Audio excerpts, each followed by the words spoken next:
Welcome to another episode in the web series For the Love of BIM. I am your host, Consul General Sonia Marville-Carter, and with your permission today, I'm going to take you on a fact-giving mission. I have been asked so many times, what is the difference between a consulate and an embassy, and how does the High Commission factor into all of this, and what does a diplomat do, that I thought it prudent to give you some answers today. It was always my intention to showcase, highlight, and introduce the officers at the mission so you can get a gauge and to see what they do from day to day.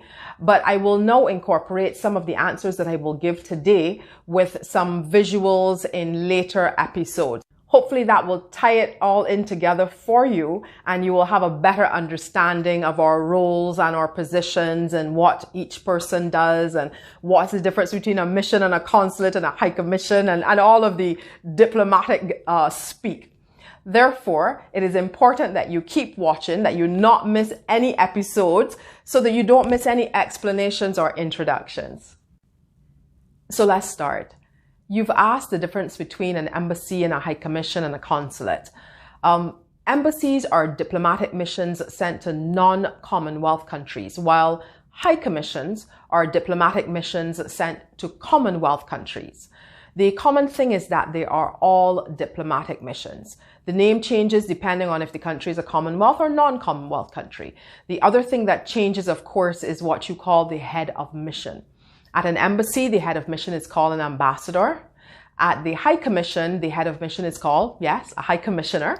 And at the Consulate General, the head of mission is called Consul General.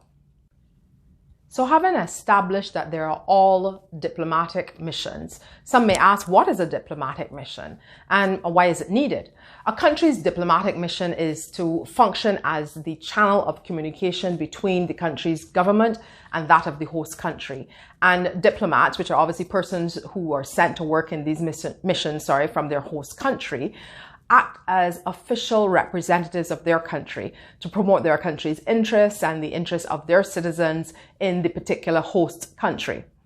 Diplomatic missions are sent not just to countries, but to international organizations like the UN, the OAS, WTO, and those ambassadors have similar roles. Have a look at some of Barbados's diplomatic representatives.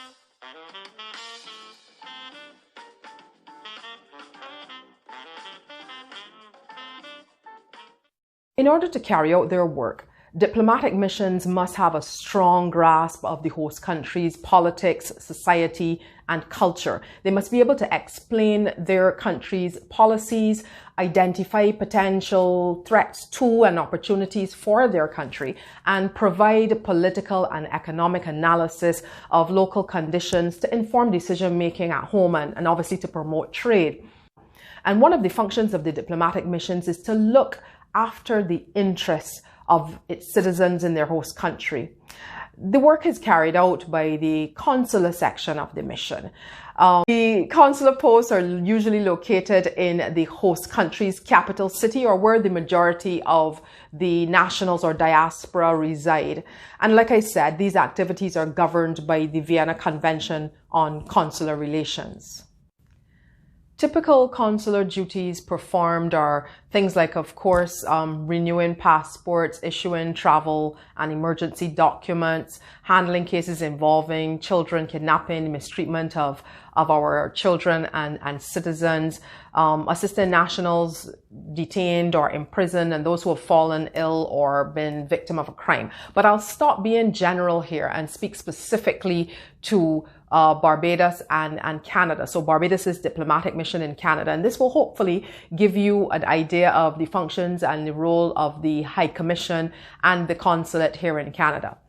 So Barbados has one diplomatic mission in Canada, made up of two main offices.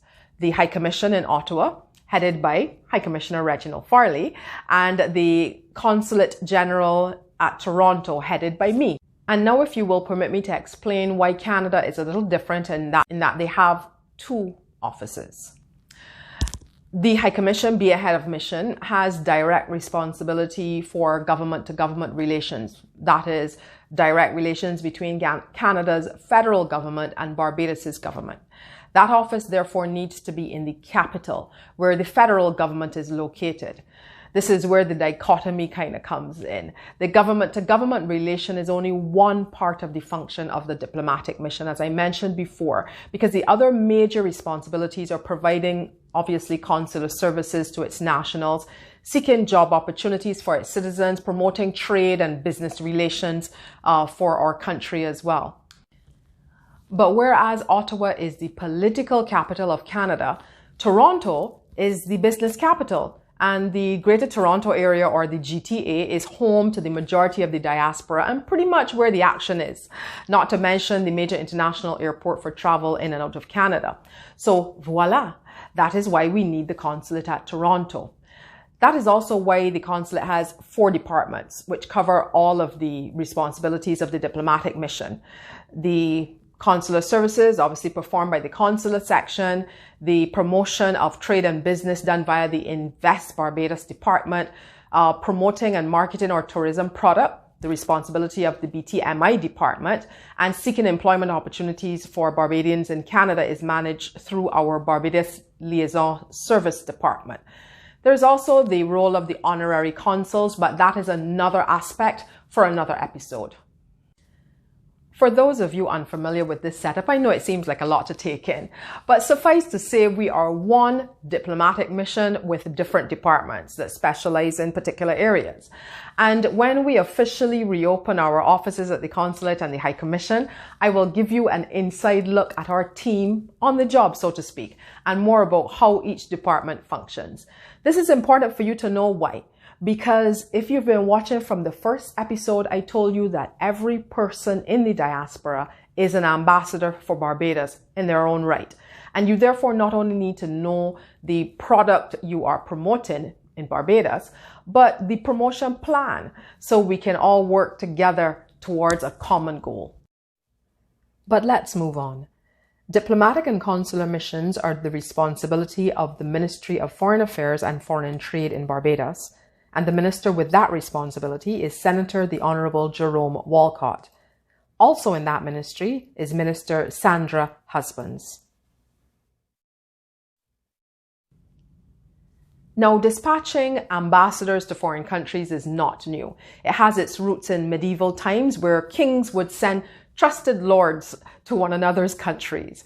And it has come to be recognized that the presence of a diplomatic mission in a country is the formal symbolic sign of friendly relationships between countries. In this instance, Barbados and Canada have had formal diplomatic relations from the time of Barbados's independence back in 1966.